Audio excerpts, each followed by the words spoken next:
오늘은 길 시리즈 두 번째 시간입니다. 그리고 교회 창립 33주년을 맞이하는 주일이라서 교회가 나아가야 될 길에 대해서 우리가 함께 살펴보도록 하겠습니다.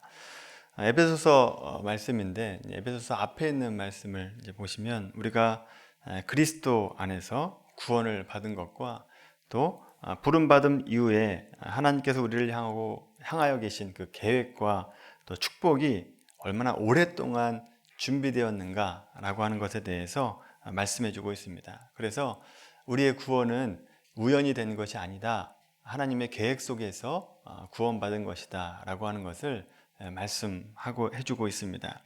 그렇게 구원받고 나서 우리가 그러면 어떻게 완성되어 가는가에 대해서 계속해서 말씀을 하고 있는데, 특히 우리가 구원받고 또 완성으로 가는 그 과정 가운데 우리에게 많은 은혜들을 누리게 하셨는데, 그 은혜와 복들을 무엇을 통해서 누리게 하셨는가 하면 사도 바울은 그것이 바로 교회다라고 하는 것을 말씀해 주고 있습니다.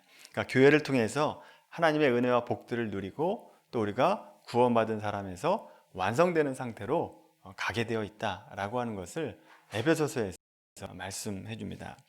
물론 여기에서 언급되는 교회는 눈에 보이는 건물로서의 교회를 말하는 것이 아닙니다.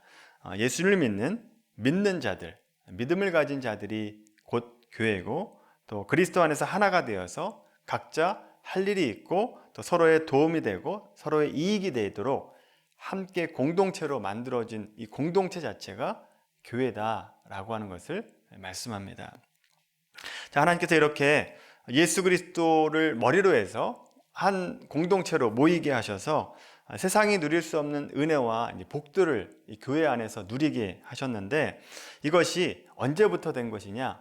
영원부터 만물을 창조하신 하나님 속에 감춰졌던 비밀의 경륜이다 라고 하는 것을 사도 바울이 말씀하고 있죠. 그런데 안타깝게도 이 교회 공동체가 하나님께서 원하시는, 하나님께 우리에게 주시고자 하는 은혜와 이 복들을 다 놓치고 있다라고 하는 겁니다. 누리지 못하고 있습니다. 왜 놓치고 있느냐? 교회가 해야 될 사명을 감당하지 않기 때문에 그렇습니다. 이 사명을 감당하면 은혜와 복들을 누릴 수 있는데, 그 사명을 감당하지 않으니까 은혜와 복들을 누리고 있지 못하다는 거죠. 그러니까 우리가 생각할 때는 하나님의 일을 하면 피곤할 것이다 라고 생각을 하지만, 사람은 하나님이 만드셨습니다. 그래서 사람은 하나님께서 주신 사명, 그 목적대로 살아갈 때 가장 기쁨과 행복을 누릴 수 있게 됩니다. 하나님께서 그렇게 만드셨다라고 하는 거죠. 그리고 그 사명을 감당할 때 우리의 몸은 피곤할지라도 우리의 영은 매일 새로워지게 되죠. 그래서 내 힘으로는 안 될 것 같은데, 이건 내가 할 수 없는 일 같은데, 막상 해보면 그것이 성령의 능력으로 가능하다라고 하는 것을 경험을 하게 됩니다. 그렇게 되면서 은혜와 복들을 누리게 되는 거죠. 자, 그렇다면 교회가 해야 될 가장 큰 사명이 무엇인가? 교회가 나아가야 될 방향이 무엇인가에 대해서 우리가 함께 먼저 보겠습니다. 우리가 이 교회에 대해서, 신약의 교회에 대해서 알아보려면 구약으로 가야 됩니다. 구약의 이스라엘 백성들을 생각해 보면 교회의 모습이, 교회의 사명이 무엇인지를 알 수 있게 되죠. 지금 교회가 구약 시대의 이스라엘 백성이다 라고 생각하시면 됩니다. 그러니까 이스라엘 백성들의 모습이 신약의 교회다 라고 생각을 하시면 맞습니다. 그래서 교회의 사명을 생각할 때 구약 시대에 이스라엘 백성들을 왜 부르셨는가를 생각하면 교회가 무엇인지를 알게 되죠.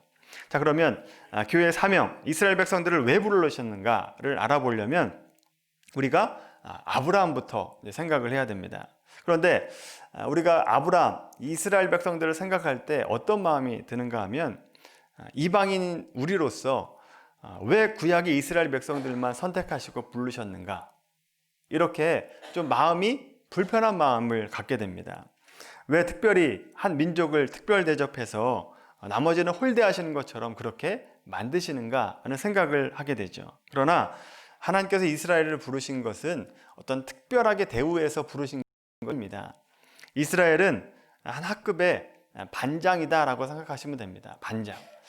오늘날은 약간은 바뀌었지만 옛날에 학급의 반장이 되려면 공부도 잘해야 되고 또 부모님이 영향력도 있어야 되고 또 똑똑해야 됩니다. 그런 학생들을 반장을 시켰죠. 그런데 지금은 그렇지 않아요. 반장을 돌아가면서 합니다. 그래서 반장은 뭘 하느냐? 대부분 심부름꾼으로 반장을 세우게 되는 거죠. 그겁니다. 하나님께서 왜 이스라엘 백성들을 먼저 부르셨는가? 심부름꾼으로 부르셨다라고 하는 거죠. 그래서 이스라엘 백성들을 먼저 반장으로 뽑으신 겁니다. 예를 들면 학교에서 선생님이 반장을 부르면서 교무실로 와라 라고 부릅니다. 그리고 연필 한 박스를 나눠주면서 이거 가지고 반 아이들에게 나눠줘라 라고 시킨 겁니다. 자, 그러면 반장은 그 연필을 가지고 친구들에게 한 자루씩 나눠주는 겁니다. 연필을 나눠주는 것이 반장이다 라고 해서 반장이 연필을 주는 겁니까? 선생님이 주는 겁니까? 선생님이 연필을 주는 거죠. 또 반장이 연필을 먼저 받은 것 때문에 다른 학급 아이들보다 그 아이가 훌륭하다, 뛰어나다 라고 하는 생각도 잘못됐다 라고 하는 겁니다. 그냥 심부름꾼이다 라고 하는 거죠. 마찬가지로 이스라엘은 반장으로 불림받아서 일종의 심부름꾼이 된 겁니다. 먼저 부름받아서 심부름꾼이 됐다 라고 하는 거죠. 그래서 연필을 나눠주는 통로 역할을 하는 겁니다. 하나님께서 이스라엘 백성들을 선택할 때 그런 차원에서 먼저 뽑으셨다라고 하는 거죠. 그렇게 부르셔서 어떤 사명을 주셨는가? 아브라함을 부를 때의 말씀을 보면 알 수 있는데 창세기 12장 한번 찾아볼까요? 창세기 12장 1절부터 3절까지 말씀입니다. 자, 이스라엘이라고 한 나라는 아브라함으로부터 시작을 했기 때문에 아브라함을 처음 부를 때 어떤 말씀을 주셨는가를 보면 이스라엘 백성들의 사명, 또 교회의 사명을 알 수 있습니다. 창세기 12장 1절부터 3절까지 말씀입니다. 창세기 12장 1절부터 3절 같이 읽습니다. 여호와께서 아브라함에게 이르시되 너는 너의 고향과 친척과 아버지의 집을 떠나 내가 보여줄 땅으로 가라. 내가 너로 큰 민족을 이루고 내게 복을 주어 내 이름을 창대하게 하리니 너는 복이 될지라. 너를 축복하는 자에게는 내가 복을 내리고 너를 저주하는 자에게는 내가 저주하리니 땅의 모든 족속이 너로 말미암아 복을 얻을 것이라 하신지라. 아멘. 이 3절의 말씀을 한번 보세요. 3절 보시면 땅의 모든 족속이, 이스라엘 백성들만이 아니라 땅의 모든 족속이 너로 말미암아 복을 받을 것이다. 이렇게 아브라함이 부름을 받았다라고 하는 겁니다. 그러니까 아브라함만 복 주려고 부른 것이 아니라 너로 말미암아 모든 민족이 복 받기를 원한다라고 하는 겁니다. 그래서 아브라함에 관한 축복은 언제나 이제 이삭과 야곱으로 이제 이어지게 되는데, 그러면 야곱에게는 어떤 사명을 주셨는가를 한번 살펴보겠습니다. 창세기 28장의 말씀입니다. 창세기 28장 13절부터 14절 말씀입니다. 창세기 28장 13절부터 14절 말씀. 베델 사건이 나오게 되는데 야곱에게 꿈속에 하나님께서 이런 말씀을 하시는 겁니다. 창세기 28장 13절 14절 같이 읽습니다. 또 본즉 여호와께서 그 위에 서서 이르시되 나는 여호와니 너희 조부 아브라함의 하나님이요 이삭의 하나님이라. 내가 누워있는 땅을 내가 너와 내 자손에게 주리니 내 자손이 땅에 티끌같이 되어 내가 서쪽 동쪽과 북쪽과 남쪽으로 퍼져갈지며 땅의 모든 족속이 너와 내 자손으로 말미암아 복을 받으리라. 아멘. 여기 14절에도 보시면 땅의 모든 족속이 너와 내 자손으로 말미암아 복을 받을 것이다 라고 말씀하고 있죠. 아브라함에게는 너로 말미암아 복 받을 것이다. 야곱에게는 너와 내 자손으로 말미암아 복 받을 것이다 라고 말씀하고 있습니다. 자, 보시면 이스라엘 민족만이 아니라 이스라엘 민족을 통해서 다른 이방 민족들까지 다 축복을 받게 하시려고 하는 것이 하나님의 계획이었다라고 하는 거죠. 그래서 주변 나라로 잘 흘러가도록 통로의 역할을 하게 됐습니다. 따라서 하나님의 축복에는 우열의 개념이 없다라고 하는 거죠. 반학생을 세워놔서 연필을 한 자루씩 나눠주는데 첫 번째 받은 학생과 두 번째 받은 학생 연필의 차이가 없이 똑같은 연필을 받게 됐다라고 하는 거죠. 그저 순서일 뿐입니다. 물론 먼저 받은 학생이 더 좋을 수 있습니다. 내가 먼저 받았다라고 자랑할 수 있습니다만 시간 지나면 다 똑같다라고 하는 것을 알게 되죠. 그래서 이 이스라엘 백성들은 먼저 받은 것을 다른 사람들에게 나눠줬어야 됐습니다. 그런데 이스라엘 민족은 이 사실을 오해를 했죠. 자신들이 먼저 받았고 우리가 처음 받았기 때문에 우리는 구원받지만 다른 이방 민족은 구원받지 못한다라고 오해를 하게 됐습니다. 맡긴 것인데 웃기게 참 재미있게 해석을 해낸 거죠. 너와 내 자손으로 인하여 만민이 열방이 복을 얻도록 주셨다라고 하는 겁니다. 그래서 처음 받은 자에게 중단되어지면 안 되고 하나님 백성이 먼저 받았으면 그 주변 사람들, 이방 민족들이 받을 수 있도록 그 백성들에게 나눠주는 것이 처음 이스라엘 백성들이 받았던 사명이다라고 하는 거죠. 그런데 우월감에 빠져서 나눠주질 않습니다. 자기네만 잘 살고 잘 먹겠다라고 생각을 하게 됐죠. 자, 그러니까 어떻게 됐느냐? 결국 빼앗겨 버립니다. 그 사명을 빼앗기게 되죠. 그것이 신약으로 넘어오면 예수님께서 비유로 말씀을 해주십니다. 마태복음 한번 찾아보겠습니다. 마태복음 21장 말씀입니다. 이스라엘 백성들이 사명 감당하지 않으니까 어떻게 빼앗기게 되었는가? 마태복음 21장 33절부터 43절까지 말씀입니다. 마태복음 21장 33절로 43절까지 좀 긴 내용이지만 함께 읽어보도록 하겠습니다. 다른 한 비유를 들으라. 한 집 주인이 포도원을 만들어 산 울타리로 두르고 거기에 즙 짜는 틀을 만들고 망대를 짓고 농부들에게 새로 주고 타구에 갔더니 열매 거둘 때가 가까우매 그 열매를 받으려고 자기 종들을 농부들에게 보내니 농부들이 종들을 잡아 하나는 심히 때리고 하나는 죽이고 하나는 돌로 쳤거늘 다른 종들을 처음보다 많이 보내니 그들에게도 그렇게 하였는지라 후에 자기 아들을 보내며 이르되 그들이 내 아들은 존대하리라 하였더니 농부들이 그 아들을 보고 서로 말하되 이는 상속자니 자 죽이고 그의 유산을 차지하자 하고 이에 잡아 포도원 밖에 내쫓아 죽였느니라. 그러면 포도원 주인이 올 때에 그 농부들을 어떻게 하겠느냐? 그들이 말하되 그 악한 자들을 진멸하고 포도원은 제때의 열매를 바칠 만한 다른 농부들에게 새로 줄지니이다. 예수께서 이르시되 너희가 성경에 건축자들의 버린 돌이 모퉁이의 머릿돌이 되었나니 이것은 주로 말미암아 된 것이요 우리 눈에 기이하도다 함을 읽어본 일이 없느냐. 그러므로 내가 너희에게 이르노니 하나님의 나라를 너희는 빼앗기고 그 나라의 열매 맺는 백성이 받으리라. 아멘. 예수님께서 말씀하신 비유예요. 여기 보면 처음 맡았던 포도원 누굴까요? 이스라엘 백성들을 얘기하는 거죠. 처음 맡은 농부들입니다.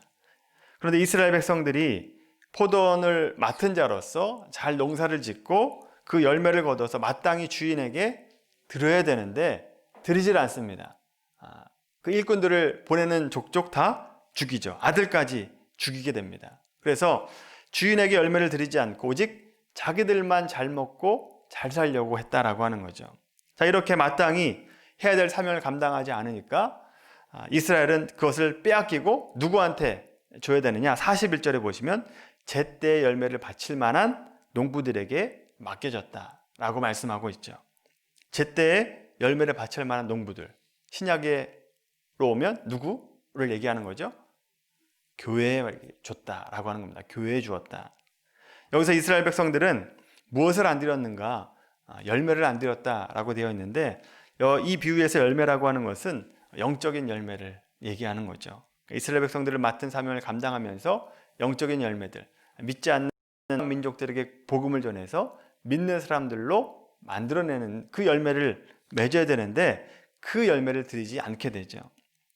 그래서 이스라엘 백성들이 이 사명 감당하지 않으니까 야곱과 아브라함에게 준 사명, 너로 말미암아 모든 민족이 복받게 할 것이다 너 자손으로 말미암아 복을 받을 것이다 라고 이 사명을 감당하지 않으니까 그 사명을 빼앗기고 교회에게 주었다라고 말씀하고 있습니다.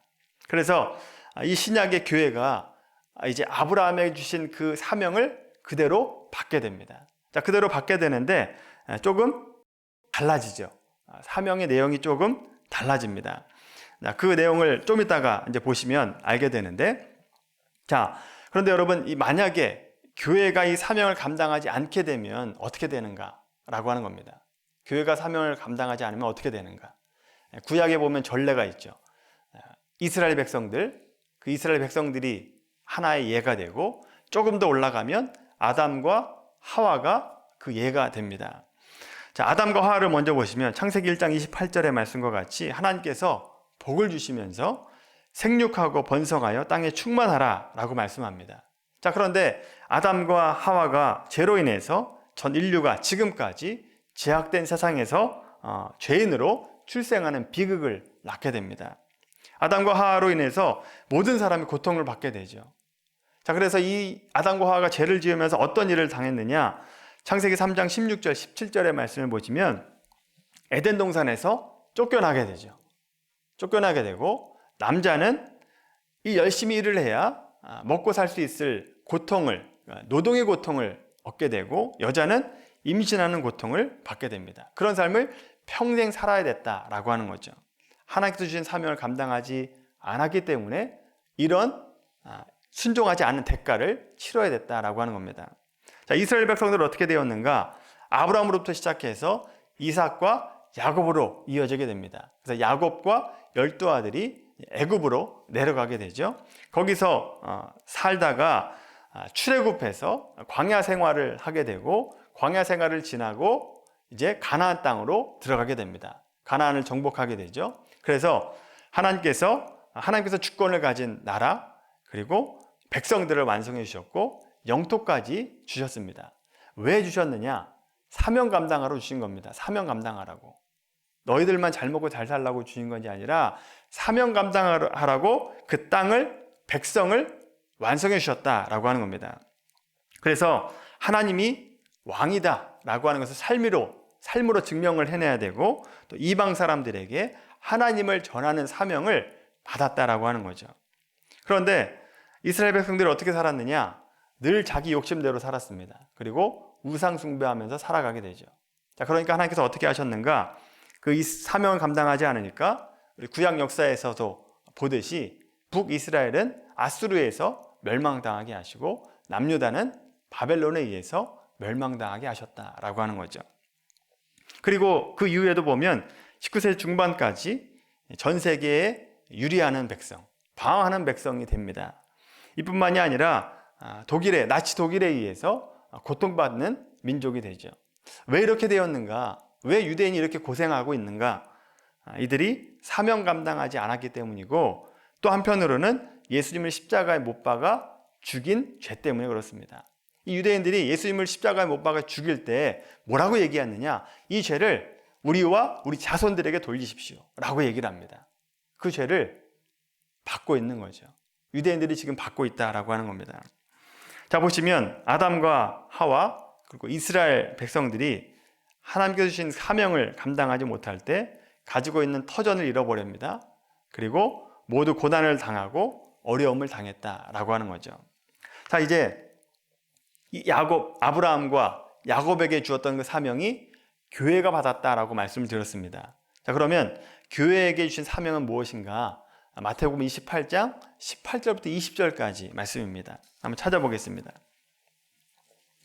그 사명이 조금 바뀌게 되는데 그 내용으로 보면 동일한 내용입니다. 아브라함이 받았던 사명과 동일한 내용의 사명을 받게 되죠. 마태복음 28장 18절부터 20절까지 말씀입니다. 마태복음 28장 18절에서 20절까지 말씀 같이 읽겠습니다. 예수께서 말씀하여 이르시되 하늘과 땅의 모든 권세를 내게 주셨으니 그러므로 너희는 가서 모든 민족을 제자로 삼아 아버지와 아들과 성령의 이름으로 세례를 베풀고 내가 너희에게 분부한 모든 것을 가르쳐 지키게 하라. 볼지어다 내가 세상 끝날까지 너희와 항상 함께 있으리라. 하시니라. 아멘. 교회는 여러분 이 사명 때문에 존재해야 되고 이 사명을 위해서 일해야 됩니다. 신약에서만 주어진 사명이 아니라 구약 때부터 이스라엘 백성을 만들 때부터 이 사명을 주셨다라고 하는 거죠. 이스라엘 백성들을 감당하지 못하니까 교회에 주는 사명입니다.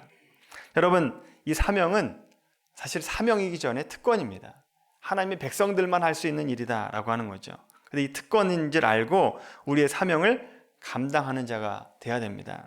사실 이 사명을 감당하는 것은 구약 때보다 신약 때가 훨씬 더 쉽습니다. 왜 쉬운가? 구약 때는 누가 지도자였는가? 왕이나 선지자가 지도자였습니다. 그러니까 사람이 지도자라고 하는 거죠. 여러분 신약에 오면 누가 지도자입니까? 교회 주인은 예수님입니다. 예수님이 머리로 해서 예수님께서 이끄시는 곳이 바로 교회다라고 하는 거죠.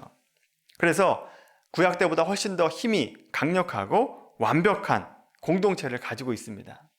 또 구약 때 많은 기적과 이적들로 함께 인도하셨던 것과 같이 지금 성령께서 누구와 함께 계십니까?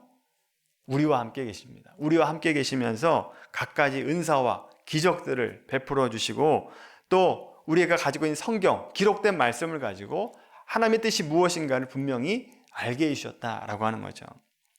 그래서 오늘날 교회는 구약 때보다 훨씬 더 많은 것을 갖고 있습니다. 이 사명 감당하기에 훨씬 더 좋은 환경을 가지고 있습니다. 자, 그런데 많은 그리스도인들이 이 사명을 감당하기에 오늘날 상황이 너무나 힘들고 어렵다라고 얘기합니다. 물론 많은 사람들에게 복을 나눠주는 것이 말처럼 쉽지만은 않은 것은 사실입니다. 쉽지 않기 때문에 아담과 하와도 실패했고 이스라엘 백성들도 실패했죠. 예수님의 꾸짖음대로 너희가 천국문의 열쇠를 갖고 너희도 들어가지 못하고 다른 사람들도 들어가지 못하게 한다라고 하는 지적을 받습니다. 여러분 힘들다고 해서 우리가 맡겨진 사명을 감당하지 않게 되면 이런 꾸짖음을 들을 뿐만 아니라 이스라엘 백성들과 같이 이런 큰 어려움을 당하게 된다라고 하는 거죠. 안타까운 것은 오늘날 교회가 이 사명을 감당하지 않고 자기 밥그릇 싸움만 하기에 열심을 품고 있다라고 하는 점입니다. 마치 이스라엘 백성들과 한 것 같이 똑같은 일을 하고 있습니다. 어쩌면 그렇게 똑같은지 모릅니다. 구약의 이스라엘 지파가 12지파죠. 12지파 가운데 10지파가 북쪽으로 가면서 우리가 많은 사람들이 북쪽으로 가니까 이스라엘이라고 하는 호칭을 북쪽에 가져가게 됩니다. 그래서 북이스라엘이 되죠. 그리고 남유다는 유다와 베냐민 지파가 남는데 유다가 워낙 크니까 유다라고 불러지게 됩니다. 그러니까 남과 북이 갈라지게 돼서 뭘 하느냐? 사명 감당하라고 불러주셨더니 둘이 싸우느라고 정신이 없습니다. 북쪽과 남쪽이 싸우느라고 정신이 없어요. 12지파 중에 에브라임 지파와 유다 지파가 사실은 싸우고 있는 헤게모니 싸움이 이 북이스라엘과 남유다의 싸움입니다. 처음에는 이스라엘이 에브라임 지파가 강성했거든요.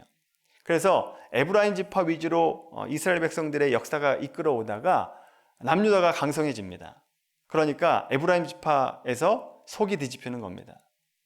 마음이 안 드는 거죠. 더군다나 유다 지파에서 왕이 나오기 시작합니다. 그러니까 이 에브라임 지파가 선동을 해서 10개 지파가 북쪽으로 올라가게 되죠. 그리고 남유다가 아래쪽에 남게 됩니다. 그래서 결국은 이 싸움은 뭐냐? 정치적인 싸움입니다. 에브라임 지파와 남유다의 지파 간의 싸움이 바로 이 북이스라엘과 남유다의 싸움이었다라고 하는 거죠.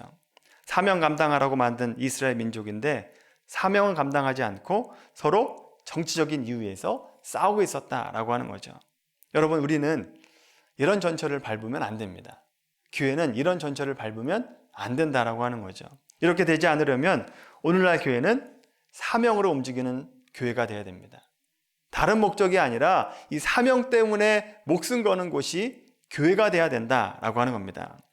여러분, 교회들이 불신자 전도하는 일에 관심이 없고 늘 믿는 사람들끼리 교육하고 축제하고 나눔하고 하는 것만 하면 안 된다는 거죠. 물론 그것도 필요합니다. 은혜 나누는 게 필요하죠. 그런데 궁극적으로는 뭘 해야 되느냐?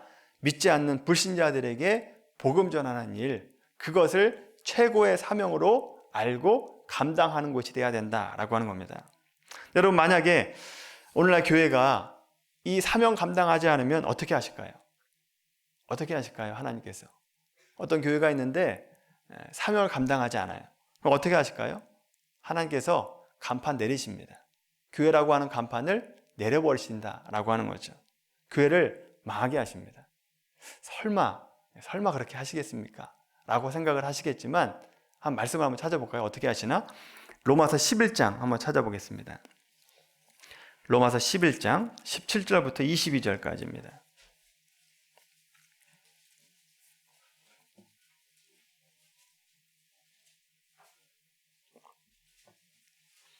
로마서 11장 17절에서 22절까지 말씀. 로마서 11장 17절에서 22절까지 교회에게 하신 말씀이에요. 같이 읽겠습니다. 시작. 또한 한 가지가 얼마나 꺾이었는데 돌 감람나무인 내가 젖붙임이 되어 참 감람나무 뿌리의 진액을 함께 받은 자가 되었은즉 그 가지들을 향하여 자랑하지 말라. 자랑할지라도 내가 뿌리를 보존하는 것이 아니요 뿌리가 너를 보존하는 것이니라. 그러면 내 말이 가지들이 꺾인 것은 나로 젖붙임을 받게 하려 함이라 하리니 옳도다. 그들은 믿지 아니함으로 꺾이고 너는 믿음으로 섰느니라. 높은 마음을 품지 말고 도리어 두려워하라. 하나님이 원 가지들도 아끼지 아니하셨은즉 너도 아끼지 아니하시리라. 그러므로 하나님의 인자하심과 준엄하심을 보라. 넘어지는 자들에게는 준엄하심이 있으니 너희가 만일 하나님의 인자하심에 머물러 있으면 그 인자가 너희에게 있으리라. 그렇지 않으면 너희도 찍히는 바 되리라. 아멘. 여기서 참 감람나무는 이스라엘 백성입니다. 여기서 돌 감람나무는 이방인입니다. 우리들을 얘기하는 거죠. 교회를 얘기하는 겁니다. 자, 그런데 그렇게 젖붙임 받은 이방인들이 높은 마음을 품지 말고 도리어 두려워하라는 얘기입니다. 왜요? 왜 두려워하라는 겁니까? 원 가지도 아끼지 아니하셨은즉 너도 아끼지 않는다는 겁니다. 사명 감당하지 않은 돌 감람나무는 찍어 던지겠다. 나는 참 감람나무도 사명 감당하지 않으면 버렸다. 그러니까 너희가 겸손한 마음을 가지고 사명 감당하라 라고 하는 얘기입니다. 그래서 실제로 교회 사명을 감당하지 않았던 유럽 교회가 어떻게 되었는가 한번 보십시오.